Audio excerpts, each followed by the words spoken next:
வணக்கம் நண்பர்களே. மனோஜோட ஷோரூமுக்கு ஒரு பொண்ணு வந்து வராங்க. அதனால் இவங்க வந்து கோவப்படுறாங்க. நியூ கேர்ள்னால ரோகிணிக்கு என்ன ஆபத்து வரப்போகுது? மனோஜ் வந்து அந்த பொண்ணு பின்னாடி வந்து சுற்றிட்டு இருக்கான். அதே மாதிரி முத்து மீனாட்டு வந்து கோவப்படுறாங்க. முத்து கோவத்தில் என்ன வேலை செய்கிறாங்க அப்படின்ற டீட்டெயில்டாக நம்ம பார்ப்போம். அரேபியன் நானி சேனலில் போடுற வீடியோவை நீங்கள் இப்போ தான் ஃபஸ்ட் டைமாக பார்க்குறீங்களா? சேனலுக்கு மறக்காமல் சப்ஸ்கிரைப் பண்ணி சப்போர்ட் பண்ணுங்கள். விஜயோட டான்ஸ் கிளாஸில் இருக்கிற இவங்களோட ஸ்டூடெண்ட்ஸ் வந்து வெயிட் மிஷின் வந்து வாங்கிட்டு வந்ததுலேருந்து பார்வதி, சிந்தாமணி அப்படி எல்லாருமே வந்து வெயிட் வந்து செக் பண்ணிட்டு இருக்காங்க ஒருத்தராக. அப்போ பார்வதி என்ன சொல்கிறாங்கன்னா, எங்கள் எல்லாரையும் விட நீ தான் வந்து வெயிட் அதிகமாக இருப்பேன், நீ இதில் நிற்கவே முடியாது அப்படின்னு வந்து பார்வதி வந்து சொல்கிறாங்க. அதுக்கு விஜயா வந்து நான் ஒன்றும் அவ்வளோ வெயிட் ஒன்றும் கிடையாது அப்படின்னு சொல்லிட்டு அந்த மிஷினில் ஏறி நிற்கிறாங்க. பார்வதி சொன்ன மாதிரி மிஷினே வந்து ரிப்பேர் ஆகிடுது. இதனால் எல்லாருமே வந்து சிரிக்கிறாங்க. உடனே விஜயா வந்து டென்ஷன் ஆகுறாங்க. அதுக்கப்புறம் ரதிட்ட எங்கள் 3 பேர்லேயும் ஒல்லியாக இருக்கிறது யார், நான் தானே அப்படின்னு வந்து கேட்குறாங்க. கொஞ்ச நேரம் யோசிச்சுட்டு ரதி என்ன சொல்கிறான்னா, நீங்கள் 3 பேருமே வந்து குண்டாக தான் இருக்கீங்க அப்படின்னு வந்து சொல்லிடுறா. இதனால் எல்லாருமே வந்து சிரிக்கிறாங்க. அவங்கள எல்லாமே அங்கேருந்து அனுப்பிட்டு நான் இன்னும் 3 மந்தில் டயட்டில் இருந்த உடம்ப குறைக்க போகிறேன் அப்படின்னு வந்து விஜய் வந்து சொல்கிறாங்க. அதுக்கு சிந்தாமணி என்ன சொல்கிறாங்கன்னா, உங்களால் உங்கள் மருமகளையே கட்டுப்பாட்டுக்குள்ளே வச்சுக்க முடியல, அதில் நீங்கள் எப்படி உடம்பு குறைக்க போகிறீங்க அப்படின்னு உசிப்பத்தி விடுறாங்க.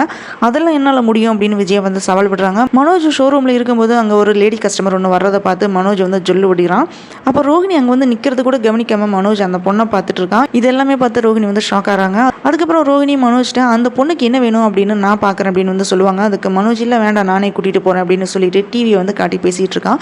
அதுக்கப்புறம் ஒரு வழியாக அங்கே இருக்கிற ஒரு டிவி வந்து அந்த பொண்ணு வந்து செலக்ட் பண்ணிடுறாங்க. பில்லு போடுற இடத்துல டிவிக்கு ஆஃபர் இருக்குது, அதை விட ஷோரூம் ஆஃபர் 5% இருக்குது அப்படின்னு மனோஜ் வந்து சொல்கிறான். இப்போ ரோஹிணி என்ன கேட்குறாங்கன்னா, இது எப்போதுல இருந்து அப்படின்னு வந்து கேட்பாங்க. அதுக்கு மனோஜ் வந்து சமாளிச்சிடுறான். வந்த லேடி கஸ்டமர் மனோஜை பார்த்து நீங்கள் அஜித் மாதிரி அழகாக இருக்கீங்க அப்படின்னு அந்த பொண்ணு சொன்ன உடனே மனோஜ் வந்து வைக்கப்படுறான். அதுக்கப்புறம் நான் டைட்டிஷியன் தான், என்னோட காண்டாக்ட் நம்பர் இதுதான், உங்களுக்கு வேணும்னா கால் பண்ணுங்க அப்படின்னு வந்து சொல்லிடுறாங்க. மனோஜ் அதை வந்து வாங்கிடுறான். அதுக்கப்புறம் மனோஜ் வந்து பில்லை கொடுத்துட்டு 20 மினிட்ஸில் வந்து டெலிவரி ஆகிடும் அப்படின்னு வந்து சொல்லிடுறான். அந்த பொண்ணு போனதுக்கப்புறம் ரோஹிணி மனோஜ்கிட்ட என்ன கேட்குறான்னா, நீ அஜித்னு அந்த பொண்ணு சொன்ன உடனே நீ ஏன் இவ்வளோ வலிகிற, இது வந்து அஜித் ஃபேன்ஸ் கேட்டாங்கன்னா கோவப்பட போகிறாங்க அப்படின்னு வந்து சொல்கிறான். அதுக்கு மனோஜ் என்ன சொல்கிறான்னா, அந்த பொண்ணு என்ன வந்து அப்படி நினச்சிருக்கு அப்படின்னு வந்து சொல்லிடுறான். அதுக்கு ரோஹிணி எல்லா ஆம்பளைங்குமே இந்த விஷயத்தில் ஒரே மாதிரி தான் இருக்கீங்க அப்படின்னு வந்து திட்டிகிட்டு இருக்காங்க. அப்போன்னு பார்த்து ரோஹிணிக்கு வந்து அவங்களோட அம்மா வந்து கால் பண்ணுறாங்க.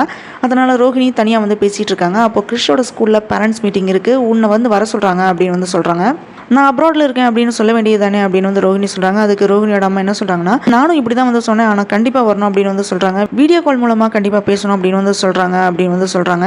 இவங்களோட அம்மா இந்த மாதிரி சொல்லிட்டு இருக்கும்போதே நான் செத்துட்டேன் அப்படின்னு சொல்ல வேண்டியது தானே அப்படின்னு சொல்லி ரோஹிணி வந்து கோவப்படுறாங்க. ஆல்ரெடி அந்த முத்து வேறு அங்கே வர ஸ்டார்ட் பண்ணிட்டான், நான் எங்கே போனாலுமே அவன் வந்து எனக்கு தொந்தரவாக வந்துட்டே இருக்கான் அப்படின்னு ரோஹிணி வந்து கோவப்படுறாங்க. அப்போ ரோஹிணியோட அம்மா ரோஹிணி வந்து சமாதானப்படுத்துறாங்க.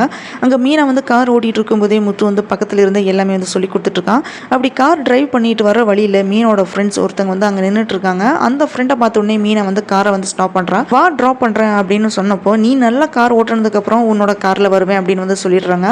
பாத்தியா உங்க கூட இவ்வளோ நாள் பழகுறாங்க, ஆனால் உன் மேலே அவங்களுக்கு வந்து நம்பிக்கை இல்லை அப்படின்னு முத்து வந்து கிண்டல் பண்ணுறான். கொஞ்ச நேரத்திலேயே மீனோட வேற ஃப்ரெண்ட்ஸ் எல்லாமே அங்கே நின்றுட்டு இருக்காங்க. அவங்க வந்து மீனாவை பார்த்த உடனே நாங்கள் உங்கள் காரில் வரோம், மீனா மேலே எங்களுக்கு நம்பிக்கை இருக்குது, அவளால் வந்து சரியாக கார் ஓட்ட முடியும் அப்படின்னு சொல்லிட்டு காரில் வந்து ஏறுறாங்க. அதுக்கப்புறம் காரில் பேசிகிட்டே வராங்க. முத்து வந்து எனக்கு சவாரி வந்திருக்கு அப்படின்னு சொல்லிட்டு முத்து வந்து கிளம்பிடுறான். இப்படி தான் வந்து இன்னைக்கு வந்து எபிசோட் வந்து முடிஞ்சிருக்கு.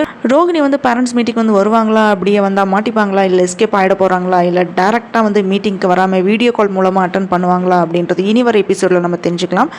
இந்த வீடியோ பிடிச்சதுன்னா அரேபியன் நானி சேனலுக்கு மறக்காமல் லைக் பண்ணுங்கள், ஷேர் பண்ணுங்கள், சப்ஸ்கிரைப் பண்ணி சப்போர்ட் பண்ணுங்கள்.